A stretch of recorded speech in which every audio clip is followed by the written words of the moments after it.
Welcome back, folks. Thanks for joining us again. For those tuning in for the first time, my name is Grace, and I'm one of the community outreach coordinators here at Shakespeare Delaware Park. Today I have joining us Tom Loughlin, one of our seasoned SDP actors who's been with us for many years. Tom, thanks so much for joining us this morning. We're so excited to have you.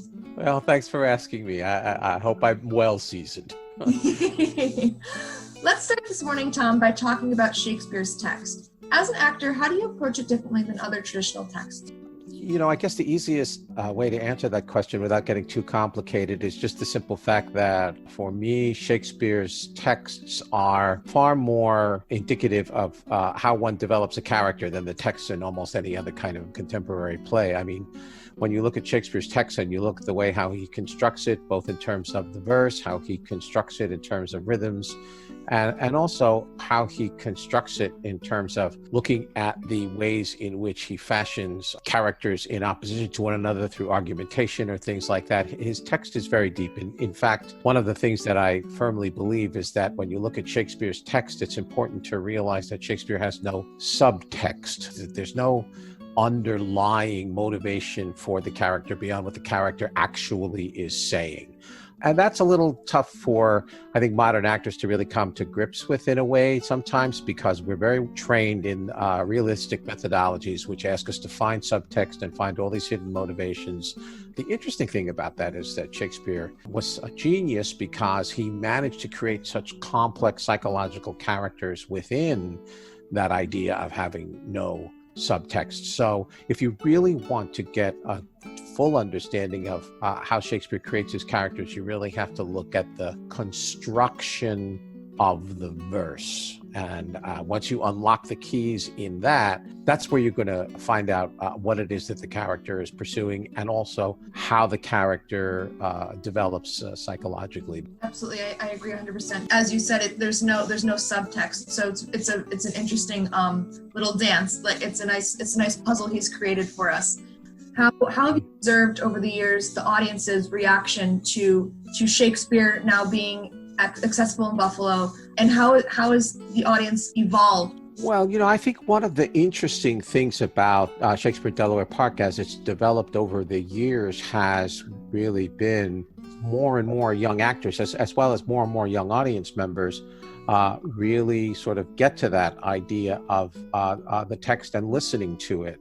The more that the actors in the company, really concentrate on that text and make it clear, I think that the more that the play itself conveys itself to our audiences. And I see a lot more of that happening now. I know this sounds kind of funny, but I know that the company and the play have done a good job when an audience member will come up to you, like either during intermission or after the show or something like that, and ask what translation you're using. Because what that means is that we're speaking the text so clearly that they can now understand it, and they can make sense of the plot, and they can say, oh, I really know what's going on. I think more and more I'm seeing that the young actors coming up are emphasizing more about the clarity of the text, and that has really made a difference in terms of how the audiences are coming to enjoy the stories that we're telling, because they can understand them a lot better. It's such a rewarding feeling to be at the top of the hill at the end of the night and seeing audience members leaving and hearing them discussing, things that like threw them for a loop in the plot, because like you said, that means they're understanding it. And that's something that's so important with Shakespeare, because it's something that can be a little difficult, especially for a younger audience member. So that's really rewarding. Would you say having Shakespeare here has enhanced the theater community? Oh yeah, absolutely. I mean, there was Shakespeare Delaware Park up to, I don't know, maybe about 5 years or so ago, was the only really summer theater going on in all of Western New York, particularly in Buffalo. It was the thing, and it employed local actors so that they had a chance to do some work over the summer and things like that. So as a summer enhancement to not only the theater community, but to the Buffalo community, the greater Western New York community at large, it's really been quite a significant event over the years, at least I think.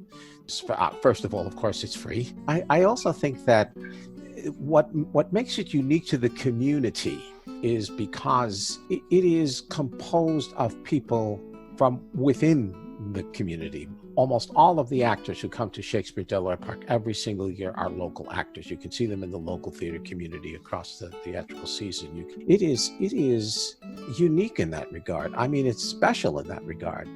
I've been involved in a couple of other Shakespeare festivals throughout my career, and I'm always drawn back to Buffalo simply because it is an event of the city itself. The actors are from there, the audience is from there. We are the community putting this on.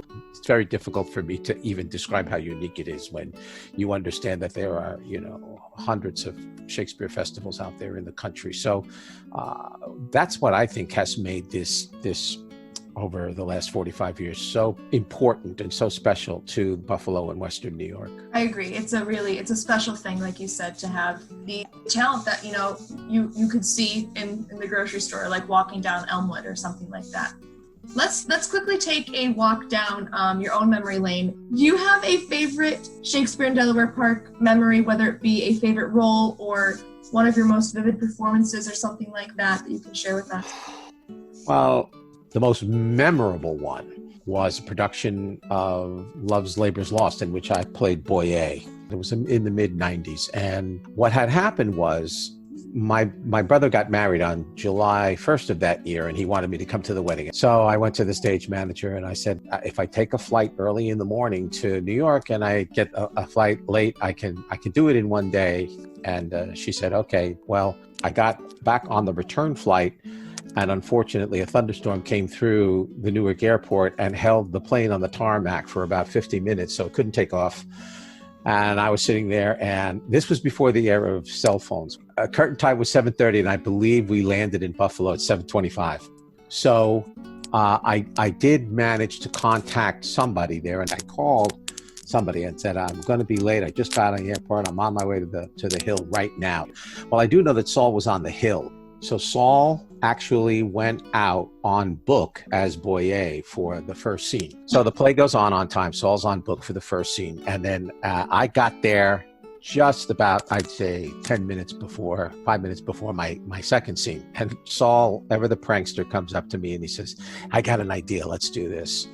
And so what he did was, he went out for the second scene with the book in hand. And they all took their places, and he was about to say the first line, and I came running from backstage out in front of him, tapped him on the shoulder, and looked at him and said, thanks very much. And he bowed to me, I bowed to him, he bowed to the audience. The audience went wild. I got a lot of applause. Everybody was glad to see me, because, the guy made it, he made it, so on and so forth. And I did the rest of the show. There's even more to that, because later on in the performance, Boyer comes to see the King of Navarre to deliver him a letter, and Richard, the late and great and wonderful Richard West, was playing the King of Navarre. And so I make my entrance, and Richard's first line to me was, good evening, good Boyer. How was thy flight? And I looked at him. And of course, the audience is laughing because they're in on the joke. That was the funny thing. The audience was in on the joke. So he's laughing, and I'm looking at him, and he's giving me that grin that he used to have. And I looked at him, I said, excellent, my lord. I have a letter for you via airmail. And I'd have to say that is the funniest and most interesting experience I've had on that stage, because it was, you'll never be able to recreate that anything again. And that's one of the beauties, by the way, of Shakespeare Delaware Park, is just the fact that, it has a structure that can really allow for moments like that. Amazing. Well, Tom, thank you so much for joining us this morning. We really appreciate it. Take care. Thank you, Grace. Bye-bye.